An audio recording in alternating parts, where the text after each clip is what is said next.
大家好，欢迎来到原始咖啡，我是俊元。那今天是我们的咖啡读书会。那今天我要看的是这本书《咖啡烘豆的科学》啊。那这是一本新书哈，在台湾是7月底上市的啊。但是其实它这个是翻成中文的台湾版哈，是在今年上市。那这本书它原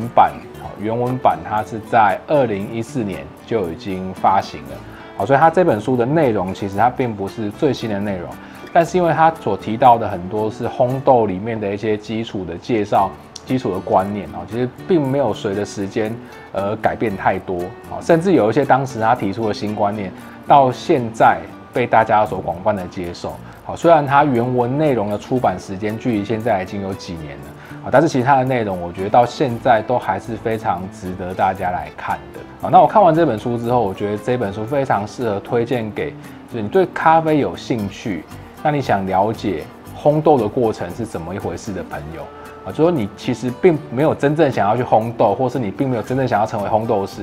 但是平常我们冲煮咖啡的时候，其实我相信很多朋友也会想啊，常常听到大家在讲烘豆的一些内容的时候，那我们如果能够更多了解所谓的烘豆是怎么一回事的话，其实对于我们在选择咖啡豆、认识咖啡豆也都是有帮助的。好，所以我觉得这本书很适合给喜欢咖啡，但是他可能还不认识烘豆，也没有要立志成为烘豆师的朋友，很适合的原因是因为，第一个它非常容易阅读啊，因为它的内容啊，像我在看的过程当中会发现啊，它里面常常都有这个图片，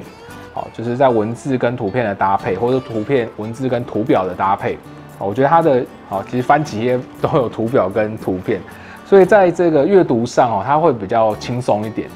比较不会像我们上次介绍那个精品咖啡学，它一翻开几乎就是全部都是文字，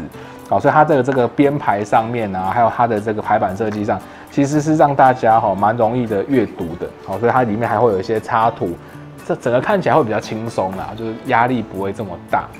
可以很顺的把这本书的内容看完。然后再来就是说它里面的介绍，其实很多就是点到为止。把一些观念大致的说明一下，它并不会研究到太多太深入，那讲太多的专有名词，可能让很多的刚开始接触烘豆的朋友会头昏脑胀的。那也没有附了太多的那些数据啊、图表啊，因为这些东西可能对于真正已经在操作烘豆的朋友，它是一个蛮好的参考，但是对于刚开始要了解烘豆的朋友，那些数据图表可能反而造成大家的压力。所以这本书我觉得它刚好可以让我们喜欢咖啡，但是对烘豆还不太了解的朋友入门一个非常好的选择。因为它阅读上是可以蛮轻松、蛮容易的，而且很多的介绍，我觉得它都刚好点到为止，就刚好去介绍到让我们了解一个大概。那如果真的要深入的话，可能就要再另外去找资料研究。那另外一个会让我想要推荐这本书的点，其实我在收到这本书之后，这本书是出版社上个月寄给我的。那我有看到这个作者他有为这个台湾版的书拍了一个影片。那这影片的内容他就有提到说，其实早期在这个烘豆或是在很多咖啡界里面都一样，就是会有一种觉得这些技术比较不会拿出来讨论，好像这些技术是每个人自己的秘方秘密这样，比较不会拿出来讨论。但是这位作者他就讲说，他是认为说，其实这些咖啡的观念啊、技术，或者说他的一些经验、数据，他觉得都应该要拿出来跟大家讨论。那大家要一起的去研究，一起去讨论，其实整个咖啡的成长才会快速哈。所以这个跟我想要拍影片，分享很多我的经验给大家的这个理念，我觉得是非常的符合的啦。所以在拍摄影片的过程当中，一方面是我自己会重新整理我这些年研究咖啡的经验，那也会去思考说怎么样把它整理得更有条理，然后分享给大家，跟大家一起讨论。那影片出来之后，其实也会有很多网友在看完影片，他又会问我问题，那或者是说他把他的经验也分享出来。我觉得这可以造成一个很好的大家对于咖啡的讨论，那互相分享经验。那让很多学习的朋友，他们也可以很快的看到，很多人尝试过的经验。那我们已经试过的人，也可以跟大家的经验交流当中，去思考更多的事情，那也获得很多的成长。所以其实我在拍摄影片的过程当中，就像这个作者讲的，我们在讨论分享的过程当中，也让我自己有很多的成长。那也希望让看影片的朋友可以在影片当中，或者是底下的留言当中，可以去获得蛮多的宝贵的经验。好，所以其实我也蛮建议看我影片的朋友，你不要只看影片就看完就把它关掉，你可以看一下下面的留言。其实我们有很多热心的网友，他都会在我们的留言里面再分享他的经验，我觉得这都是很宝贵的资料。那我们大概来看一下这本书的内容哈。那它第一章是讲烘豆千种物质的神奇拆解它是大略的先解释一下烘豆这件事情那接下来他就开始从生豆开始介绍第二章是生豆的结构与成分，那第三章是烘豆师要如何去选择跟保存生豆。其实他在讲这些内容的时候，就像我刚刚讲，他通常都是点到为止。他不会真的深入到让就是完全没接触过的人觉得他突然讲到太深太复杂但是也在里面包含了很多重要的观念所以其实对于这个想要了解的朋友，你可以了解到很多的观念但是他如果真正一些很细节实务的东西，他其实又不会讲到过多，让大家觉得太繁杂好，那在第四章是6大烘焙手法的香气与口感那第5章是双重反应去培出多元风味，它就开始进入了从刚才的生豆嘛，开始进入了烘焙的这个阶段好，接下来第6章是热传导改变豆内的能量与湿度其实烘豆就是把热从烘豆机传到咖啡豆的过程所以热传导这个观念也是非常重要的那第7章是生豆均匀受热的秘诀我想这个内容就对于你真正有在烘豆的人看了就很有感觉因为其实当我们开始会烘豆的时候，会发现说，其实要把豆子烘出来不难，但是你要怎么把豆子烘好，里面就会有非常多的美感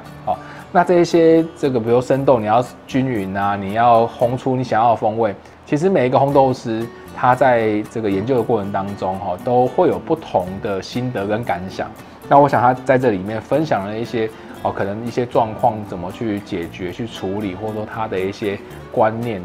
其实我觉得这本书非常重要，都是在分享一些观念那接下来其实从刚才第7章，接下来第8章、第9章、第10章，大概都是在讲那些烘豆过程的一些基础的概念跟一些他的一些想法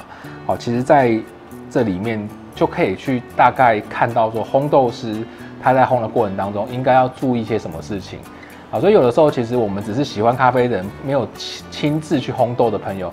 你看一看这些内容你大概对烘豆就略知一二所以当你在挑选豆子的时候有的时候是你在咖啡店里面跟这种自烘的咖啡师在聊的时候，其实你就可以聊得更深入那对于咖啡也可以有更深一层的认识好，那接下来是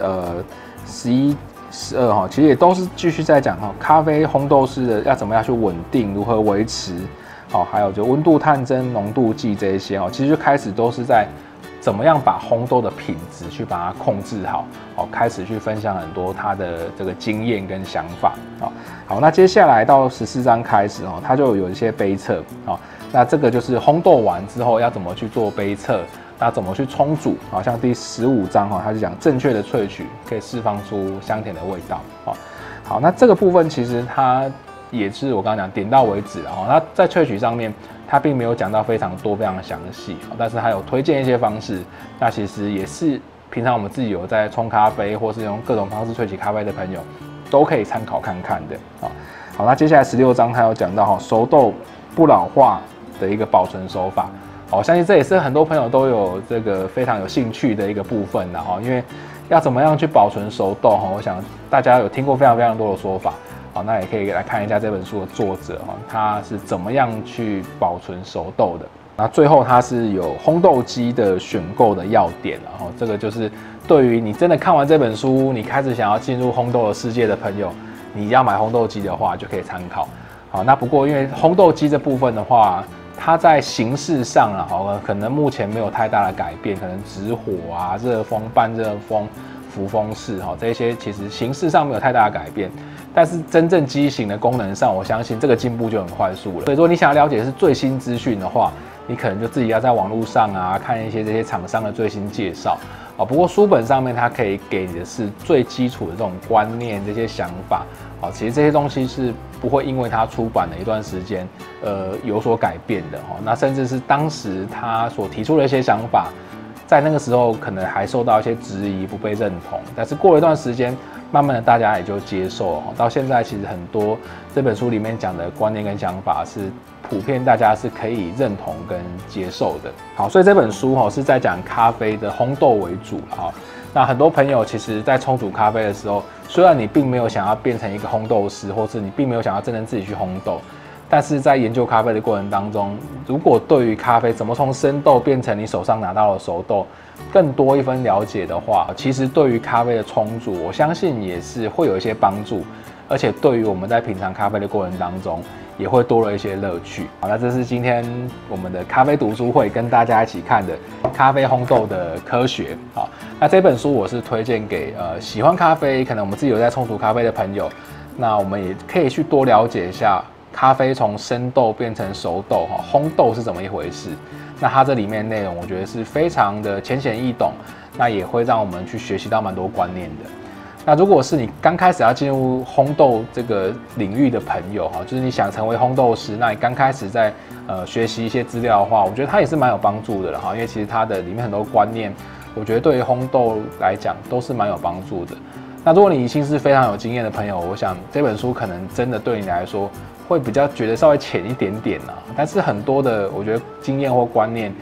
也是可以有一些收获的。所以这是今天我们一起看的这一本咖啡烘豆的科学。那之后呢，我们还会有更多咖啡书籍的介绍。那请大家订阅我们的频道，我们下次见，拜拜。